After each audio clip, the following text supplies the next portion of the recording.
എന്താ അവിടെ? ഞാൻ ആടിന് ഇത്തിരി വക്കോലിട്ട് കൊടുക്കാൻ വന്നു. ആടിനോ? ആടിനല്ല, പശുവിന് ഇത്തിരി വക്കോലിട്ട് കൊടുക്കാൻ വേണ്ടി വന്നതാ. ഞാൻ വക്കോലിട്ട് കൊടുത്തോളാം. അതെന്താ ഞാൻ ഇട്ട് കൊടുത്ത തിന്നില്ലേ? സാധാരണ അമ്മാവനല്ലല്ലോ വക്കോല് കൊടുക്കുന്നത്. അല്ല, ഇന്ന് മുതൽ അതിനൊരു മാറ്റം വരുത്താൻ പോവാ. ഈ പശുപരിപാലനം സ്വാമിമാർക്കും മഹർഷിമാർക്കും വിരിച്ചിട്ടുള്ളതാ. സമ്മതിച്ചു. പിന്നെ അമ്മാവനെ ശങ്കരമ്മാവൻ വിളിക്കണ്ട്, വേഗം അങ്ങോട്ട് തന്നെ. നിന്നെ ചേച്ചി അവിടെ അന്വേഷിക്കുന്നത്, നീ അങ്ങോട്ട് ചെല്ല്. കള്ളം പറയണ്ട, അമ്മ അങ്ങോട്ട് ചെല്ലാതെ പറഞ്ഞത്. നീ ഇങ്ങനെ വാശി പിടിച്ചാൽ ഞാൻ അങ്ങോട്ട് പോണ പ്രശ്നമില്ല. ഞാൻ ഇവിടെ കിടക്കാൻ കൊള്ളൂല്ലോ. എന്തോടെ ബഹളം ഒന്ന് നിർത്താനല്ലേ പറഞ്ഞേ? ഇന്നൊരു ദിവസത്തേക്ക് ഈ മിണ്ടാ പ്രാണിക്ക് വക്കോലിട്ട് കൊടുക്കാൻ പറഞ്ഞിട്ട് ഇവ സമ്മതിക്കുന്നില്ല. വക്കോലിട്ട് കൊടുക്കുന്ന എന്റെ അവകാശം, അത് ഞാൻ ചെയ്തോളാം. അവകാശമൊക്കെ പോട്ടെ, വക്കോല് ഞാട്ട് കൊടുത്തോളാം. ഞാട്ട് കൊടുത്തോളാം. വേണ്ട ചേട്ടാ, വിടാനല്ലേ പറഞ്ഞു. വിടാൻ ചതിച്ചല്ലോ ഈശ്വര. ഇതാണ് വക്കോലേ? ഇത് എങ്ങനെ ഇവിടെ വന്നത്? ഓയല്ലോ ഈശ്വര. എന്റെ ഭഗവതി, മധുര മീനാക്ഷി ക്ഷേത്രത്തിൽ വഴിപാട് കഴിക്കാൻ തെക്കേല മുട്ടിയമ്മ എന്ന കാശായി പൊട്ടിക്കിടക്കണ. ഇപ്പൊ എല്ലാവർക്കും സമാധാനമായില്ല.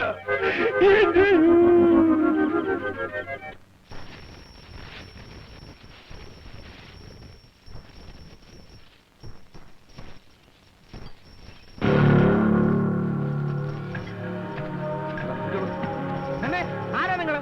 എന്റെ പറമ്പിക്കര കയ്യേറ്റം നടത്താൻ ആരാ നിങ്ങൾക്ക് അധികാരം തന്നത്? ഞാൻ തന്നെയാണ്. അത് ശരി, തെമ്മാരത്തിനും കളിക്കുന്നു.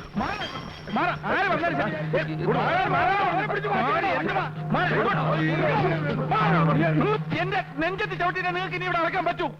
എന്റെ പണം ഞാൻ ചെലവാക്കിയിട്ടുണ്ടെങ്കിൽ അളന്ന് തിരിച്ചിട്ട് ഇനി ഞാൻ പോകൂ. ഇതും കൂടി വെട്ടിപ്പിടിച്ച് നിങ്ങളുടെ കുടുംബത്ത് കൊണ്ടുവന്നായിരിക്കും. അത് നടപ്പില്ല. നിങ്ങൾക്ക് തരാനുള്ള കാശിന്റെ ഇരട്ടി ഞാൻ തരാം ഒരാഴ്ചക്കകം. കാലം എത്ര ഇത് കേട്ടു തുടങ്ങിയിട്ട്? ബുധനാഴ്ചത്തെ അവധി കഴിഞ്ഞ 1 മാസമായി. ഇനിയും തരുവത്ര. ചേട്ടാ, എന്താ ഇത്? ധനം വിദ്വാന് ഭൂഷണമല്ല ചേട്ടാ. താൻ തന്നെ കാര്യം നോക്കണം. ഓ എന്റെ ഗോവിന്ദേട്ടാ, അമ്മാവന്മാരും മരുമക്കളും തമ്മിൽ ഇങ്ങനെ കടിച്ചു കയറുന്നത് നാട്ടുകാരെ മുഴുവൻ അറിയിക്കണോ? ഏട്ടങ്ങോട്ട് വരൂ. നീ എന്തിനാ ഈ സർപ്പക്കാവിൽ വന്ന് കിടക്കണേ? അവരെല്ലാം ഇവിടുന്ന് പോകാതെ ഞാൻ ഇവിടുന്ന് എഴുന്നേക്കില്ല. അവരൊക്കെ പോയില്ലോ.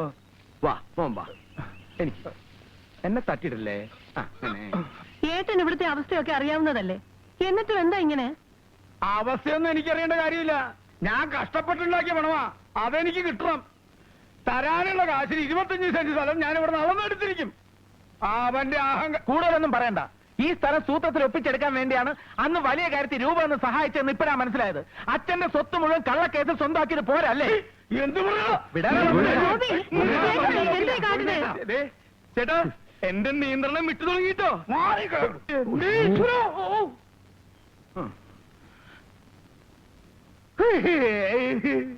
കാര്യം പറയുമ്പോ മുന്തി വിട്. ഇത് എവിടുത്തെ മര്യാദയാ? ഞാൻ പോവാ.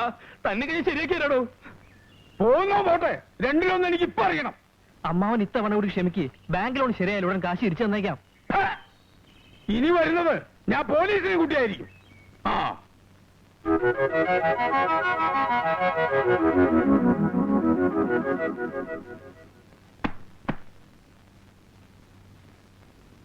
കുറച്ചു ദിവസം കൂടെ നിനക്കിവിടെ നിന്നൂടെയാ പുണ്യേ?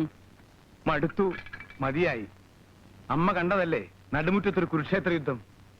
ഇതൊന്നും വയ്യാഞ്ഞിട്ടാ ഞാൻ സന്യസിക്കാൻ പോയത്. വല്ലപ്പോഴേക്ക് തിരിച്ചു വരുമ്പോ അടിയും പിടിയും ഉന്തും തള്ളും. മതിയായി. എല്ലാവരോടും പറഞ്ഞേക്ക്, അപൂർണാനന്ദ സ്വാമികൾ യാത്രയാവുകയാണ്. അമ്മ ഒന്ന് അനുഗ്രഹിച്ചേ. അനുഗ്രഹിക്കാൻ നീ അമ്മയ്ക്കും കൈക്കൂലി കൊടുക്കണോ? കേരളത്തിലല്ലേ ജീവിക്കണേ.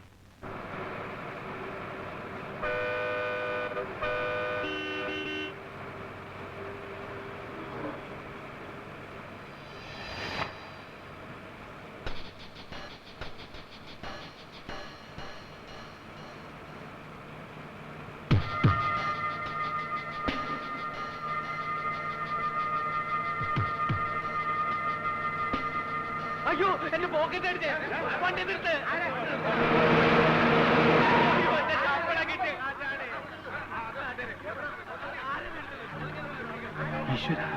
അപ്പൊ എന്റെ കയ്യിൽ ബിസ്ക്കറ്റ്.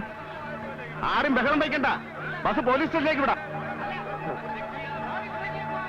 പോലീസ് സ്റ്റേഷനിൽ പോയി ചെക്ക് ചെയ്യാന്നൊക്കെ പറഞ്ഞ എനിക്കിന്നൊരു PSC ടെസ്റ്റ് ഉള്ളതാ. സമയമായി. പോലീസിന്റെ ടെസ്റ്റ് കഴിഞ്ഞിട്ട് വേറെ ടെസ്റ്റ് ചെയ്താൽ മതി. ആരെങ്കിലും എന്തെങ്കിലും പോക്കറ്റത്തരം കാണിച്ചതിന് നമ്മൾ എല്ലാവരും കൂടി ശിക്ഷ അനുഭവിക്കണമെന്ന് പറഞ്ഞാൽ സ്ത്രീകളും കുട്ടികളും ഉള്ളതാ. നമുക്ക് തന്നെ തപ്പാം. വാ വാ വാ, അല്ലാതെ പറഞ്ഞ പോയിട്ട് ഓരോരുത്തർക്ക് ഓരോ കാര്യങ്ങളുള്ളതാ. ആദ്യം സാറിനെ തന്നെ ചെക്ക് ചെയ്യാം. എന്നെന്താ ചെക്ക് ചെയ്യുന്നത്? അതേ കുന്തം പോയ കുടത്തിനും തപ്പണമെന്നാ. മാറിയുന്നേ നിങ്ങൾ എങ്ങനെ ചെക്ക് ചെയ്യുന്നത്? പോലീസ് മാത്രമല്ല മനുഷ്യനെ വിചാരിച്ചാലും കള്ളന്മാരെ കണ്ടുപിടിക്കാൻ പറ്റും. അതുകൊണ്ടാ. പിന്നെ എടുത്തിട്ടില്ല എന്തിനാ പഠിക്കുന്നത്? ഞാൻ ചെക്ക് ചെയ്യാം. ഞാൻ ധൃതിവെക്കാം. ഞാൻ കാര്യം പറഞ്ഞോട്ടെ. ഞാൻ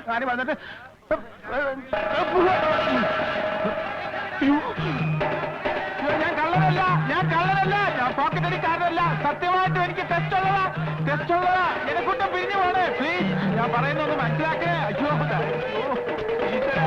അയ്യോ വരരുതേ. അയ്യോ ആരെങ്കിലും എത്തിക്കാൻ പോകരുത്. അയ്യോ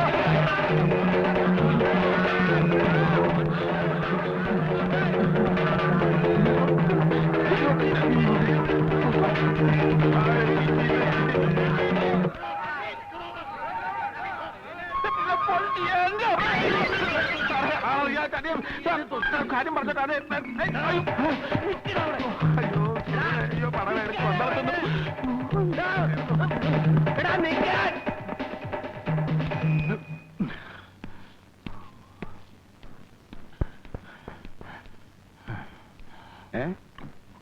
അത്രയ്ക്ക് ദാഹമുള്ളതുകൊണ്ടാ.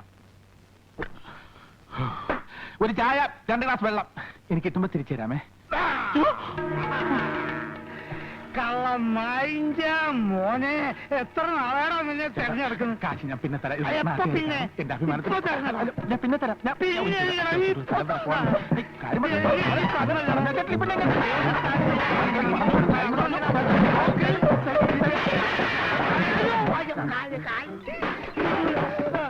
വിടൂലടാ, ഇന്ന് വിടൂലടാ. അവിടെ നിന്ന് എനിക്ക് പൈസ കുറച്ചു തരാം. എടാ പൈസ കുറച്ചു തരാം. അവിടെ നിന്നടാ, അവിടെ നിൽക്കേ. ഈ രീതിക്ക് നീ എങ്ങോട്ട് പോകാനാടാ? നീ ഹെലികോപ്റ്ററിൽ പറക്കാൻ. ആടാ നിന്നെ വിടൂലടാ. ബോബിയേ, ബോബ്. എടാ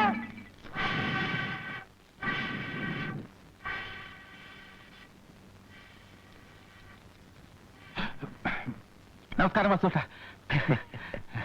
ഗോപിയെ ഇതുവഴി കണ്ടിട്ട് കുറെ ആയല്ലോ. നേരം കിട്ടണ്ടേ? കട പൂട്ടി വീട്ടിൽ എത്തുമ്പോ തന്നെ 9 മണി കഴിയും. എന്തായി പെങ്ങന്മാരുടെ കല്യാണമൊക്കെ ശരിയായോ? 2-3 അന്വേഷണങ്ങളൊക്കെ വന്നിരുന്നു. ജാതകം ചേരാത്തോണ്ട് ഒന്നും നടന്നില്ല. ശരിയാ, കല്യാണം എന്നൊക്കെ പറഞ്ഞ ഒരു വിധിയല്ലേ? സത്യമാണോ വാസുട്ട ഈ പറയുന്നത്? അല്ല, ഗോപി വെറുതെ വന്നതാ? ഉവ്വ്, ഔസേപ്പച്ച മുതലാളിയുടെ വീട് വരെ വന്നപ്പോ ഇവിടെ ഒന്ന് കയറിയിട്ട് പോവാന്ന് കരുതി.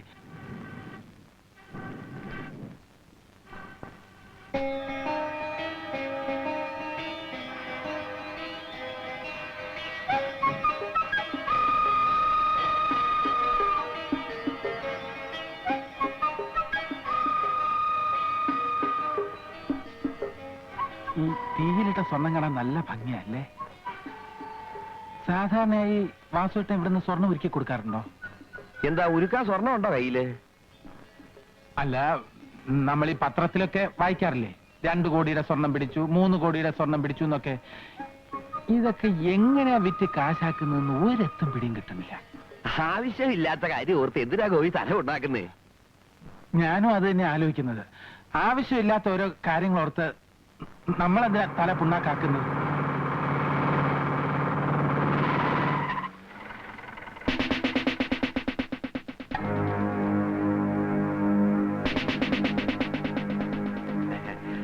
സാർ, ഞാൻ വൈകിട്ട് വീട്ടിലെത്തിച്ചോളാം. എത്ര ദിവസമായി അറിഞ്ഞാണുണ്ടാക്കാൻ തന്നിട്ട്? നാളെ മോളുടെ പേര് വിളിന്ന് കഴിഞ്ഞ ആഴ്ച എന്നോട് പറഞ്ഞല്ലേ? നാളെ അല്ലേ സാർ? ഇനിയും സമയം എത്ര കിടക്കുന്നു? ഇന്ന് വൈകുന്നേരം ഞാൻ സാറിന്റെ വീട്ടിലെത്തിച്ചോളാം, പോരെ? എന്റെ ഉറപ്പല്ലേ? ആ, വണ്ടിയുടെ.